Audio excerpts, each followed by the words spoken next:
Hello students, ഇന്നത്തെ ക്ലാസ്സിൽ നമ്മൾ കോൺസ്റ്റിറ്റ്യൂഷൻ ആൻഡ് കോൺസ്റ്റിറ്റ്യൂഷണലിസം എന്ന് പറയുന്ന രണ്ടാമത്തെ മൊഡ്യൂളിലേക്കാണ് കടക്കുന്നത്. ഇന്ന് നമ്മൾ മെയിനായിട്ട് ഡിസ്കസ് ചെയ്യുന്നത് എന്താണ് കോൺസ്റ്റിറ്റ്യൂഷൻ, അതുപോലെ തന്നെ കോൺസ്റ്റിറ്റ്യൂഷണൽ ഡെവലപ്മെന്റ് എന്നുള്ളതാണ് ഡിസ്കസ് ചെയ്യേണ്ടത്. അപ്പോൾ നമുക്ക് ഇന്നത്തെ ക്ലാസ്സിലേക്ക് കടക്കാം. എല്ലാവരും ആദ്യത്തെ ഹെഡിങ് ശ്രദ്ധിക്കുക. കോൺസ്റ്റിറ്റ്യൂഷൻ മീനിങ്, ഭരണഘടനയുടെ മീനിങ് ആണ് പറയാൻ പോകുന്നത്. കോൺസ്റ്റിറ്റ്യൂട്ടസ് അല്ലെങ്കിൽ കോൺസ്റ്റിറ്റ്യൂവർ എന്ന് പറയുന്ന ഒരു ലാറ്റിൻ പദത്തിൽ നിന്നാണ് കോൺസ്റ്റിറ്റ്യൂഷൻ എന്ന് പറയുന്ന പദത്തിന്റെ ഉത്ഭവം. അല്ലെ, കോൺസ്റ്റിറ്റ്യൂട്ടസ് എന്ന് പറയുന്ന വാക്കിന്റെ അർത്ഥം തന്നെ സ്ഥാപിക്കുക അല്ലെങ്കിൽ ക്രമീകരിക്കുക എന്നൊക്കെയാണ്. അപ്പോൾ ഒരു രാജ്യത്തിന്റെ പരമോന്നത നിയമസംഹിതയെയാണ് നമ്മൾ ഭരണഘടന അല്ലെങ്കിൽ കോൺസ്റ്റിറ്റ്യൂഷൻ എന്ന് വിളിക്കുന്നത്. അപ്പോൾ കോൺസ്റ്റിറ്റ്യൂഷൻ എന്ന് പറഞ്ഞാൽ ഒരു രാജ്യം ഭരിക്കാൻ ആവശ്യമായ ഏറ്റവും പ്രധാനപ്പെട്ട നിയമങ്ങൾ അടങ്ങുന്ന നിയമസംഹിതയാണ് ഭരണഘടന. ക്ലിയർ ആണല്ലോ. ലിഖിതവും അലിഖിതവുമായ നിയമങ്ങളുടെയും നിയന്ത്രണങ്ങളുടെയും സമാഹാരത്തെയാണ് നമ്മൾ ഭരണഘടന. അപ്പോൾ എഴുതപ്പെട്ടതോ എഴുതപ്പെടാത്തതോ ആയ ഒരു കൂട്ടം നിയമങ്ങളുടെ സമാഹാരത്തെയാണ് നമ്മൾ ഭരണഘടന എന്ന് വിളിക്കുക. അതായത് ഒരു രാജ്യം ഭരിക്കാൻ ആവശ്യമായ എഴുതപ്പെട്ടതോ എഴുതപ്പെടാത്തതോ ആയ ഒരു കൂട്ടം നിയമങ്ങളാണ് ഭരണഘടനയിൽ ഉണ്ടാവുക. മനസ്സിലായിട്ടുണ്ടല്ലോ. അപ്പൊ ഭരണഘടനയെ നമുക്ക് പല രീതിയിൽ വിശേഷിപ്പിക്കാൻ പറ്റും. അതിൽ ഏറ്റവും പ്രധാനപ്പെട്ടത് റൂൾസ് ഓഫ് എ സ്റ്റേറ്റ്, ഒരു രാജ്യത്തിന്റെ നിയമങ്ങൾ എന്ന് നമുക്ക് വേണമെങ്കിൽ ഭരണഘടനയെ വിളിക്കാം. അതായത് ഒരു രാജ്യം ഭരിക്കാൻ ആവശ്യമായ അടിസ്ഥാന നിയമങ്ങളാണ് ഏതിലുണ്ടാവുക? ഭരണഘടനയിൽ ഉണ്ടാവുക. മനസ്സിലായിട്ടുണ്ടല്ലോ. അപ്പോൾ ഭരണഘടനയെ പറ്റി പറയുമ്പോൾ അതിൽ ഒന്നാമത്തെ കാര്യം ഞാൻ പറഞ്ഞു, റൂൾസ് ഓഫ് എ സ്റ്റേറ്റ്. അല്ലെ, ഒരു രാഷ്ട്രത്തിന്റെ നിയമങ്ങൾ എന്ന് ഭരണഘടനയെ വിശേഷിപ്പിക്കാം.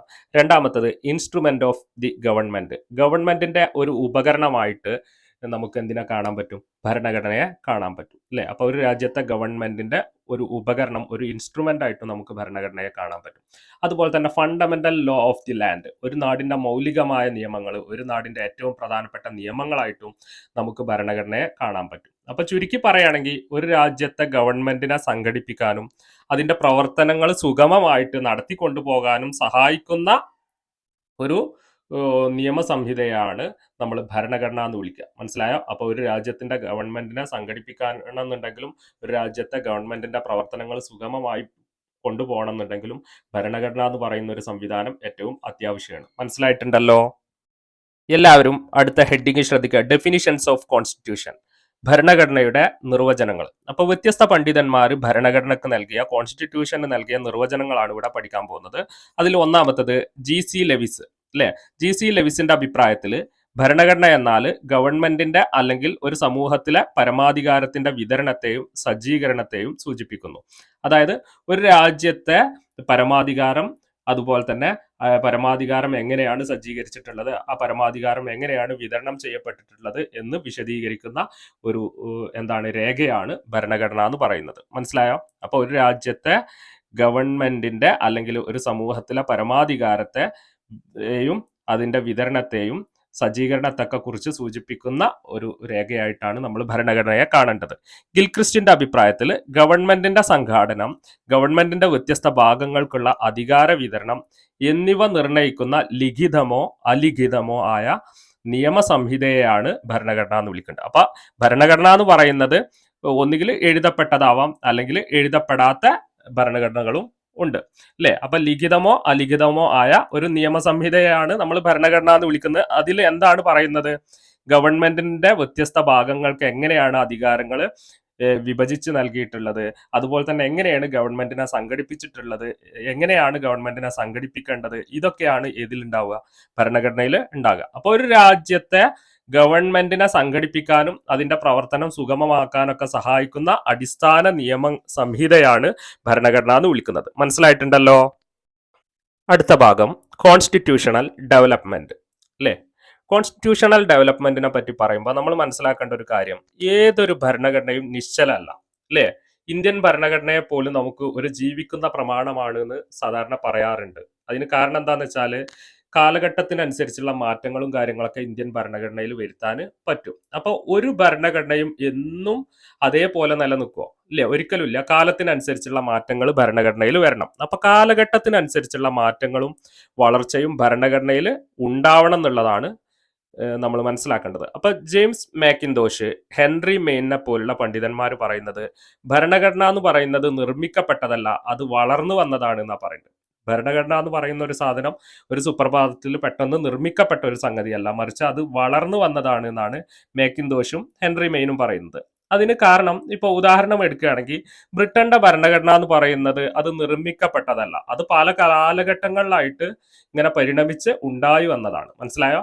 ബ്രിട്ടന്റെ ഭരണഘടന എന്ന് പറയുന്നത് ഒരു പ്രത്യേക സാഹചര്യത്തിൽ ഇന്ത്യൻ ഭരണഘടന തയ്യാറാക്കിയ പോലെ ഭരണഘടനാ നിർമ്മാണ സഭയൊക്കെ ചേർന്നിട്ട് എന്താണ് ഭരണഘടന തയ്യാറാക്കാൻ പ്രത്യേക എഫേർട്ട് എടുത്ത് ഉണ്ടാക്കിയ ഭരണഘടന അല്ല ബ്രിട്ടന്റെ ഭരണഘടന എന്ന് പറയുന്നത്. മറിച്ച് എന്താണ്, ബ്രിട്ടനിൽ പല കാലഘട്ടങ്ങളിലാക്കി ഉണ്ടാക്കിയ കരാറുകളും ബ്രിട്ടനിലെ ജനങ്ങളുടെ അവകാശങ്ങളെ കുറിച്ച് പറഞ്ഞ പല രേഖകളും ഒക്കെ ഇങ്ങനെ പല കാലഘട്ടങ്ങളിലായിട്ടുണ്ടായി വന്ന എന്താണ് കരാറുകളും ഇതൊക്കെ ഉൾപ്പെടുത്തിക്കൊണ്ടാണ് ബ്രിട്ടീഷ് ഭരണഘടന തയ്യാറായതെന്ന് മനസ്സിലാക്കി വെക്കുക. അപ്പോൾ ഭരണഘടന നിർമ്മിക്കപ്പെട്ടതല്ല, മറിച്ച് അത് വളർന്നു വന്നതാണ് എന്നാണ് ആര് പറയുന്നത്? ജെയിംസ് മാക്കിന്തോഷും ഹെൻറി മെയിനെ പോലുള്ള പണ്ഡിതന്മാർ പറയുന്നത്. അപ്പോൾ ഒരു രാജ്യത്തിന്റെ ഭരണഘടനയിൽ മാറ്റം കൊണ്ടുവരാനും ഭരണഘടനയുടെ വളർച്ചക്കും, അതായത് കോൺസ്റ്റിറ്റ്യൂഷണൽ ഡെവലപ്മെന്റിനെ സഹായിക്കുന്ന പ്രധാനപ്പെട്ട ഘടകങ്ങളാണ് നമ്മൾ ഇനി പഠിക്കാൻ പോകുന്നത്.